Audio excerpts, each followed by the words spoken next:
Hello students, आज की video में हम डिस्कस करेंगे इकोलॉजिकल एनवायरनमेंट जो which is the sixth factor of pastel analysis. The first is in what is environmental environment which it refers to the natural and ecological factors that influence business activities. जो भी natural factors हैं, ecological factor, हैबिटेटिव factor हैं, जो भी हमारे environment को impact करते हैं, बिजनेस एनवायरनमेंट को, वो किस में कंसिडर होंगे? इकोलॉजिकल एनवायरनमेंट में. It focuses mainly on three factors. The first is protection of environment, कि इन्वायरमेंट का प्रोटेक्शन कैसे किया जाए.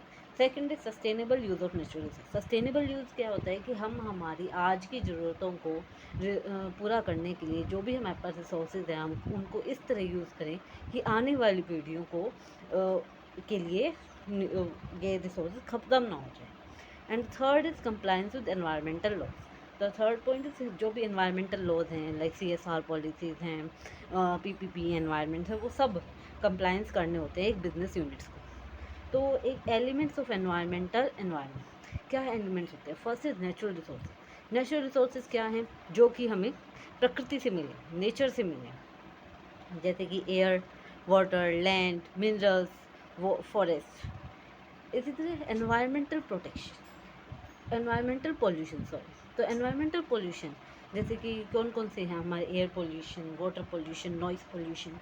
And the third is climate change. जैसे कि अब ग्लोबल वार्मिंग बढ़ रही है, गर्मी बढ़ रही है, जैसे चेंजिंग वेदर पैटर्न. तो वेदर के पैटर्न भी अब चेंज हो रहे हैं. सर्दी होती है तो सर्दी ज़्यादा, गर्मी होती है तो गर्मी ज़्यादा. And fourth is CSR, corporate social responsibility. Business है expected to protect environment and reduce carbon footprints. Business से गवर्नमेंट और ये जो भी और कस्टमर्स हैं वो ये एक्सपेक्ट करते हैं कि बिजनेस जो भी एनवायरनमेंट है उसको इम्पैक्ट ना करे, कंटेमिनेट ना करे और कार्बन फुटप्रिंट कम से कम रखे. क्योंकि जैसे मान लो बिजनेस कुछ भी अपने एनवायरनमेंट को कंटेमिनेट करता है तो उसका हमेशा सिर्फ बिजनेस को थोड़ी ना, लेकिन जो कस्टमर्स है, हमारी सोसाइटी है, उसको सबको भुगतना पड़ता है.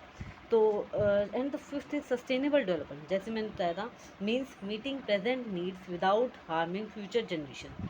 कि सस्टेनेबल डेवलपमेंट का मतलब क्या है कि हम आज की ज़रूरतों को पूरा कर पाएँ, लेकिन फ्यूचर की जो भी जनरेशन हैं उनको नुकसान ना हो. तो दैट्स वॉट सस्टेनेबल डेवलपमेंट. आज के गवर्नमेंट सस्टेनेबल डेवलपमेंट पे बहुत जोर दिया गया. इसी तरह एनवायरमेंटल लॉज जैसे SDG, सस्टेनेबल डेवलपमेंट गोल्स, तो वो सब इसके अंदर आता है. And the sixth is environmental laws and regulation. Environmental laws क्या क्या बनाए हुए हैं? जैसे पॉल्यूशन कंट्रोल करने के लिए लॉज बने हैं, वेस्ट मैनेजमेंट रूल्स बनाए हुए हैं, एनवायरमेंटल प्रोटेक्शन लॉज बने, एक्ट्स बने हुए हैं, वो सब इसके अंदर कंसिडर होते हैं. तो हम एक क्विक रिविजन कर लेते हैं.